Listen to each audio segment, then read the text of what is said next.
Shalom, Mishpaha. Hopefully everyone is doing wonderful today. I want to get into this lesson called Who and What is a Shemite? And the reason why I want to do this lesson because I had a gentleman to leave a comment on one of my videos, and he was saying basically that I should use the term Shemitic or anti-Shemitic when dealing with the so-called Jews. What most people fail to realize is the lineage of Shem covers a long list of people, not just the so-called Jews.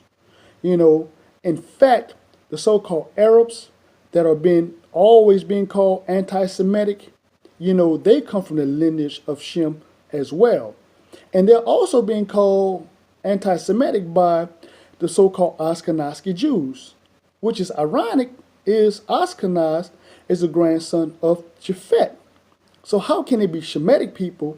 And even with that being said, how can they be so-called Jews? But anyway, that's a whole nother lesson. So what I want to do is I want to get into this discussion using the scriptures, and we see thus says the Lord, and we're going to break this down. So let's start off at the table of nations, Genesis 10:1. Now these are the generations of the sons of Noah, Shem, Ham, and Japhet. Unto them were sons born after the flood. Now we see that Noah had 3 sons, but I mainly want to deal with Shem. So let's jump over to verse 22. The children of Shem, Elam and Ashar and Arphaxad and Lud and Aram. And the children of Aram, Uz and Hul and Gathar and Mash.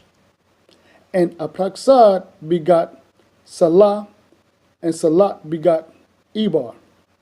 Now, you see that we just dealt with those people right there, dealing with Shem.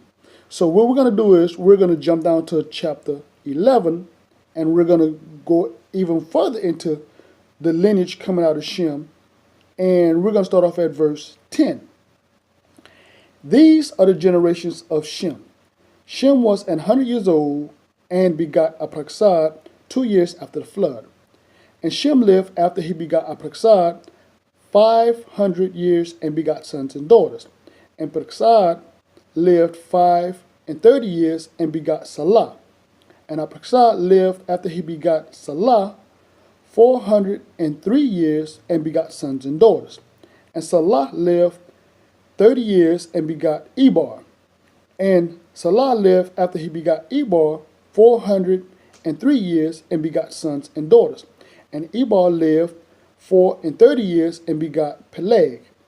And Eber lived after he begot Peleg 430 years and begot sons and daughters. And Peleg lived 30 years and begot Reu. And Peleg lived after he begot Reu 209 years and begot sons and daughters. And Reu lived 230 years and begot Sarag. And Reu lived after he begot Sarag 207 years and begot sons and daughters. And Sarag lived 30 years and begot Nahar. And Sarag lived after he begot Nahar 200 years and begot sons and daughters. And Nahar lived 29 years and begot Terah. And Nahar lived after he begot Terah 109 years and begot sons and daughters. And Terah lived 70 years after he begot Abram, Nahar, and Haran. And these are the generations of Terah.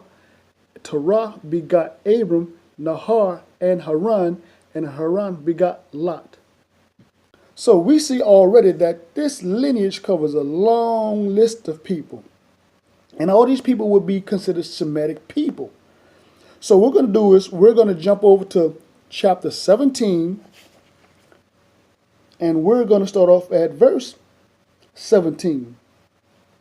Then Abram fell upon his face and laughed and said in his heart, Shall a child be born unto him that is 100 years old, and shall Sarah that is 90 years old bear? And Abraham said unto God, O this Ishmael might live before thee. And God said, Sarah thy wife shall bear thee a son indeed, and thou shalt call his name Isaac, and I will establish my covenant with him for an everlasting covenant, and with his seed after him. So again, we see that Ishmael, the Ishmaelites, would be considered Semitic people too, because they came from that lineage of Shem. So let's jump over to Genesis 25. Genesis 25, and we're going to start off at verse 1. Then again, Abraham took a wife, and her name was Keturah, and she bare him Zimran, and Jokshan, and Medan, and Midian, and Ashbach, and Shahan, and Jokshan begot Shabah and Dedan, and the sons of Dedan were Asharam, and Latham, and Laumim, and the sons of Midian, Ephah, and Ephar, and Hanak, and Abadah, and Eldaha. All these were the children of Keturah. And Abraham gave all that he had unto Isaac. So we see that Abraham even had 6 more children with his wife Keturah. And all those children would fall up under the Semitic bloodline as well. So again, when we talk about Semitic and anti-Semitic, it's a long list of people. So I'll tell you what, let's stay in Genesis 25 and let's go to verse 23. And the Lord said unto her, 2 nations are in thy womb, and 2 manner of people shall be separated from thy bowel. And the one people shall be stronger than the other people, and the elder shall serve the younger.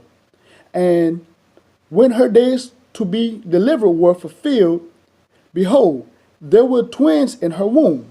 And the first came out red all over like an hairy garment. And they called his name Esau. And after that came his brother out, and his hand took hold on Esau's heel. And his name was called Jacob. And Isaac was 80 years old when she bare them. So now we see also that, Esau and Jacob come through that lineage. And we know that Jacob was the 12 tribes of, became Israel, and the 12 tribes of Israel, and Judah was the 4th son, which where the Jews come from. So they would be considered Shemite, but also the Edomites who come from Esau or Edom, they would be considered Semitic people as well.